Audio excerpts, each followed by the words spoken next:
சமூக வலைதளத்துல வந்து நாம் தமிழர் கட்சி தம்பிகளை வந்து ஒரு பதிவு போட்டாங்கன்னா அது கைது நடவடிக்கையா போயிட்டே இருந்தது. காலி ஒருத்தரோ இன்னொருத்தரோ முன்னாள் அதே மாதிரி கைது நடவடிக்கை இருக்கு. நேற்று ஒருத்தர் பாத்தீங்கன்னா தக்கலையில பொறுப்பாளர் அவர் வந்து கொலை செய்யப்பட்டிருக்காரு. அதாவது நாம் தமிழர் இயக்கம் வந்து மேதகு தலைவருடைய வழிகாட்டுதலோட நடக்கக்கூடிய இயக்கம். இந்த நாம் தமிழர் படைங்கிறதே வந்து உயிரை கொடையா தருவதற்கு தயாராகி களத்துக்கு வந்த படை. இந்த படை வந்து அவங்களுடைய இலக்கை வென்றடைகிறதுக்காக இறுதி கொடையா உயிரையே தர்றதுக்கு தயாரான இந்த இயக்கத்து உறவுகளையும் நாம் தமிழர் உறவுகளையும் நீங்கள் வந்து அவங்க வலைத்தளங்களில் வந்து ஏதாவது பதிவிடும் போது கருத்து சுதந்திரத்தை வந்து குரல் வழியை நெறிக்கிறது மாதிரி முதல்ல என்ன பண்ணீங்க, வழக்குகளை தொடர்ந்துனீங்க, அச்சுறுத்துனீங்க, தமிழ் தேசியத்தை பற்றி பேசுகிறவங்களுக்கு எதிராக வன்முறைகளையும் பொய் பரப்புரைகளையும் பரப்புனீங்க.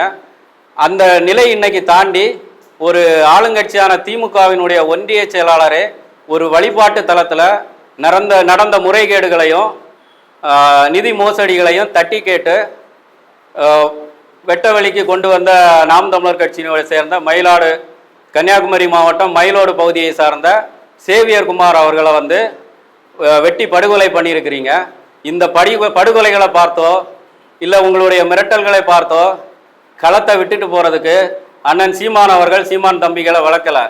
ஆனால் நாங்கள் இதை வந்து ஆயுதம் மிச்சம் வச்சதை அரசியலால் எதிர்கொள்வோங்கிற மாதிரி இதை நாங்கள் அரசியலால் எதிர்கொள்வோம். சேவியர் குமாருக்கு மேலே வந்து உங்களுக்கான காழ்ப்புணர்ச்சி வந்து நல்லாவே வெட்ட வெளிச்சமாக தெரியுது. அவர் வந்து கனிம வள கடத்தலுக்கு எதிராக நின்னார், களத்தில் நின்னார்.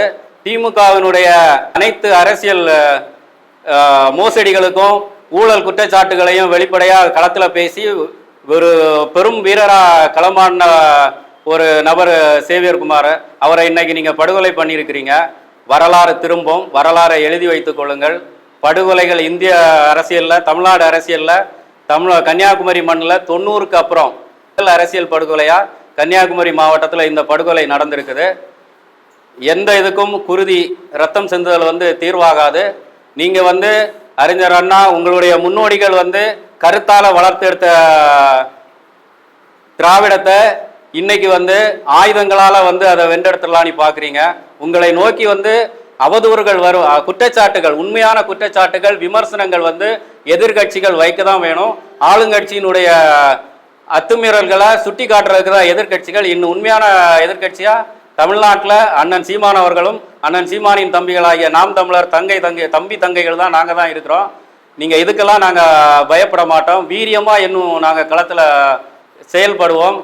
அதிகபட்சமாக நீதியை நிலைநாட்டுறதுக்கும் தமிழ் தேசிய அரசியலை நிலைநிறுத்துறதுக்கும் எங்கள் உயிர் தான் உங்களுக்கு தேவைன்னா இன்னும் லட்சம் சேவியர் குமார்கள் களத்தில் வருவாங்க. களத்தில் சந்திப்போம். இப்போவும் சொல்கிறோம், ஆயுதம் மிச்சம் வைத்ததை அரசியலால் வென்றெடுப்போம். இந்த 100 ஆண்டு கால திராவிடம் சின்னாபின்னமாக்கி போட்டிருக்க தமிழகத்தை மீட்டெடுத்து அதுக்கு காரணமான இந்த திராவிடர்களை வந்து நீதி தேவதைக்கு முன்னாடி நாங்கள் நிறுத்தி அதுக்கான தண்டனையை பெற்று தருவோம். அரசியலுங்கிறதும் வட்டம், வாழ்க்கைங்கிறதும் வட்டம். நினைவில் வச்சுட்டு திராவிடர்கள் இது பண்ணுங்க. அவர் வந்து அலைபேசியில் வந்து அவருக்கு மிரட்டல் விடுக்கும் போதே திமுக ஒன்றிய செயலாளர்னு சொல்லியே குறை மிரட்டல் விடுக்கிறாரு. அவர் மேலே இந்த கட்சி இன்னை வரைக்கும் எந்த நடவடிக்கை எடுத்திருக்கிறீங்க? தீவிரமான நடவடிக்கைகள் எடுத்து அந்த பங்கு தந்தை உட்பட கொலையில் ஈடுபட்ட நபர்களை கைது பண்ணலை, அவங்கள சிறையில் அடைக்கலைன்னா நாம் தமிழர் கட்சி திருப்பூர் சட்டமன்ற தொகுதியின் சார்பாக மிகப்பெரிய சட்ட போராட்டங்களையும் மக்கள் மத்தியில் வந்து மிகப்பெரிய போராட்டங்களையும் எடுக்குங்கிறத உறுதியாக நிற்குங்கிறதுல நாங்கள் எல்லாருமே கூறிக்கொள்கிறோம். அதே மாதிரி பார்த்தீங்கன்னா சென்னையில் ஒரு 3 நாளைக்கு முன்னாடி நடந்தது அந்த பொண்ணுக்கு. ஆனால் அவங்க தலைமறைவாக இருக்காங்க. அவங்க மேலே எப்பயாவது தான் பதிவு பண்ணியிருக்காங்கன்னு நினைக்கிறோம். ஆனால் அவங்க 2 பேருமே இல்லை, தலைமறைவாக இருக்காங்க. அதாவது நம்ம தர்மபுரியை சார்ந்த காளிங்கிற தம்பியை வந்து முகநூலில் வந்து அவதூறாக எழுதிட்டார் அப்படிங்கிறதுக்காக இங்கே இருந்து தர்மபுரி வரைக்கும் இதே சென்னை காவல்துறை தான் விரைந்து போய் நடவடிக்கை எடுது. ஆனால் சென்னை பல்லாவரத்தில் இருக்கக்கூடிய சட்டமன்ற உறுப்பினருடைய பையனும் அவங்களுடைய மருமகளும் அத்துமீறல் பண்ணியிருக்காங்க. அவங்களுக்கு போதிய கால அவகாசம் கொடுக்குறாங்க. அவங்க வந்து அவங்க மேலுக்கு இருக்க குற்றச்சாட்டை எப்படி மூடி மறைக்கலாம், மொழுகலாம் அப்படிங்கிறதுக்காக கொடுத்த கால அவகாசத்தின் வாயிலாக இப்போ வலைதளங்களில் பார்க்குறோம். அவங்க ஒரு நீண்ட குரல் பதிவை அனுப்பியிருக்காங்க. 12வது வகுப்பே படிக்கிற ஒரு பொண்ணுக்கு வந்து காதல் இருந்ததாகவும் அவங்க கடற்கரை ஓரமாக போய் சந்திக்க வச்சு நாங்கள் அதை ஏற்பாடு பண்ணி கொடுத்ததாகவும் அந்த பெண் வந்து ஒரு சமூகத்தில் வந்து ஒரு நடத்தை கெட்ட பெண், ஒழுங்கினமான பெண்ணுங்கிறத காட்டுறதுக்கான அவகாசம் இந்த காவல்துறை கொடுத்துருக்குது.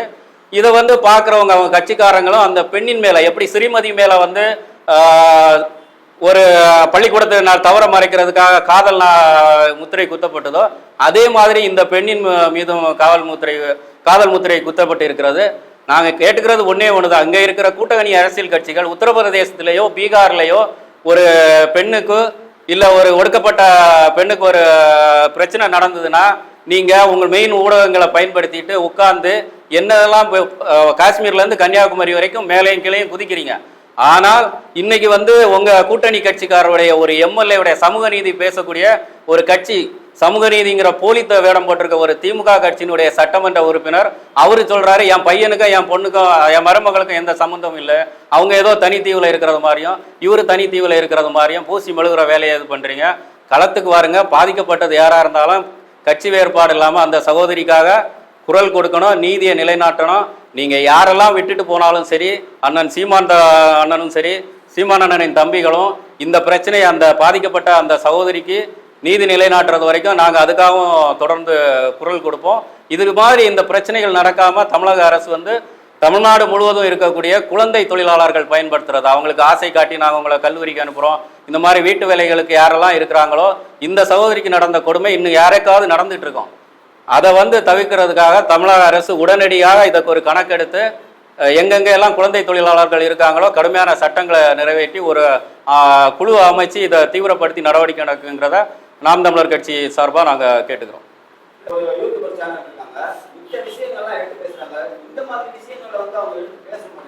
அது பெய்டில்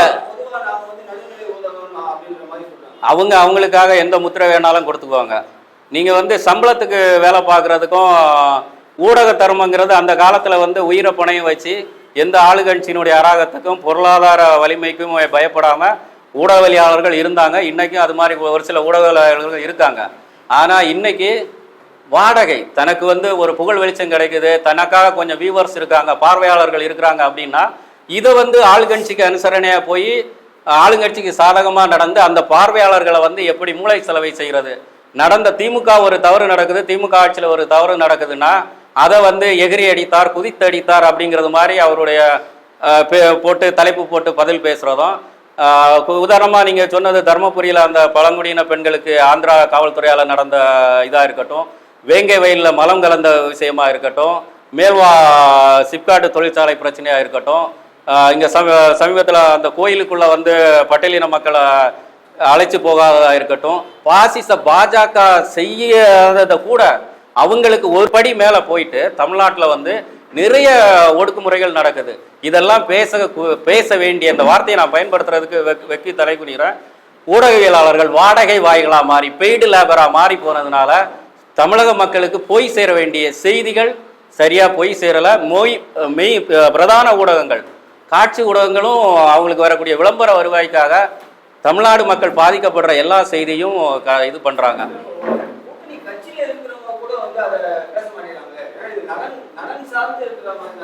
கூட்டணி தர்மங்கிறது அவங்களுடைய கூட்டணி தர்மம் என்ன?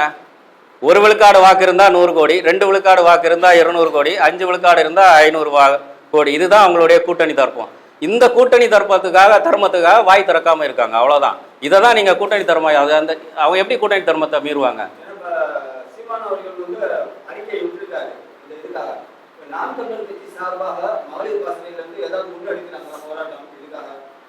நிச்சயமா நாங்கள் வந்து இது ஏற்கனவே பேசியிருக்கிறோம். அண்ணனுடைய வழிகாட்டுதலும் தலைமைகிட்ட பேசிட்டு மகளிர் பாசறை சார்பாக நிச்சயமாக ஒரு தமிழ்நாடு அளவில் கவனத்தை இருக்கிற மாதிரி ஒரு போராட்டத்தை நிச்சயமாக முன்னெடுப்போம்.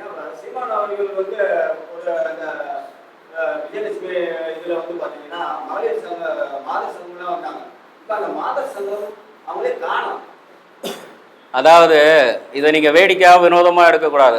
ஆரியர்களும் திராவிடர்களினுடைய கடைசி ஆயுதம்னு ஒன்று இருக்குது.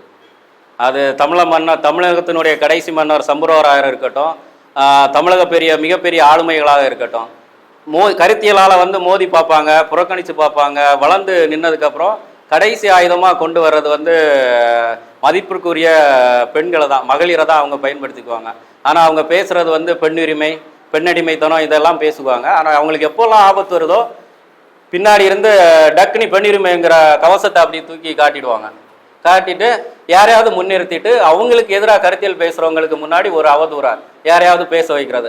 அந்த மாதிரி பெண்கள் மேலே வந்து நம்ம வந்து இன்றைக்கும் இந்த 21ஆம் நூற்றாண்டுலேயும் வந்து இந்த சீர்கேட்டில் பெண்கள் பயன்படுத்தப்படுறாங்கிறத வந்து மாற்றி அமைப்போம்.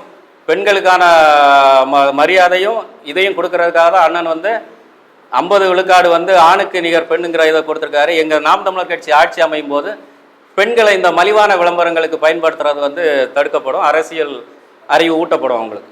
நீங்கள் வந்து அந்த பெண்ணுக்கு உரிமை அப்படின்னு சொன்னீங்களா திராவிட கட்சியில் இருந்து நேற்று நிகழ்வு பார்த்தீங்கன்னா மாநாடு நிகழ்வுல அறகுறையா பெண்கள் ஆடி அந்த நிகழ்வு இருக்கு. நிச்சயமா அது நேற்றைய மாநாடு மட்டும் இல்லை, திமுகவினுடைய தலைமை நிகழ்வுகள் மட்டும் இல்லை, கிளை நிகழ்வுகள் முதல் கொண்டு அவங்களுக்கு தெரிஞ்ச 2 விடயங்கள். அதாவது போக பொருட்களை வந்து மக்கள் முன்னாடி காட்டி மக்களை வந்து மூல செலவை செய்கிறது. ஒன்று பெண்கள் அவங்கள வந்து இந்த மாதிரி அரைக்குறை ஆடையோட மேடைகளில் ஆட வச்சு கேட்க வைப்பாங்க. அன்னைக்கு அஞ்சர் அண்ணாவின் மனசாட்சி என்று அழைக்கப்பட்ட நாவலர் நெடுஞ்செழியன், EVK சம்பத் அவர்கள், இந்த மாதிரி திராவிட பேச்சாளர்கள், முன்னணி பேச்சாளர்கள் எல்லாம் வந்து திராவிடத்துக்கு வந்து பெரும் தங்களுடைய பேச்சாற்றலால் வந்து ஒரு புது சக்தியை பாய்ச்சினாங்க. ஆனால் இன்னைக்கு இருக்க திராவிட மாடல் அரசு, முதல்வர் ஐயா ஸ்டாலின் தலைமையிலான அரசு வந்து பெண்களுக்கு வந்து அது ஐயா கலைஞர் கருணாநிதி காலத்திலேயே தொடங்கிடுச்சு. கட்சி தொண்டர்களுக்கு வந்து உற்சாகம் ஊட்டணும்னா 3 விஷயங்கள் தான்: கவர்ச்சி நடனம், போதைப் பொருள், அதாவது குவாட்ரு. தமிழனுக்கு வந்து அவன் கடைசியில் திரும்பி பார்த்தா குடிச்சு போட்ட கோட்ரு பாட்டிலும் அவுத்து போட்ட கோமணத்தையும் தவிர மீதி எதுவும் மிஞ்சினதில்லை. குவாட்டரு, கோழி பிரியாணி, நிகழ்ச்சி தொடங்குறதுக்கு முன்னாடி கவர்ச்சி ஆட்டம். இந்த 3 இல்லைன்னா திமுக இல்லை. திமுகவினுடைய 30 கொள்கைகளை இதை நீங்கள் 3 வச்சுக்கலாம். அதுக்கப்புறம் தான் மீதி எல்லா கொள்கைகளும்.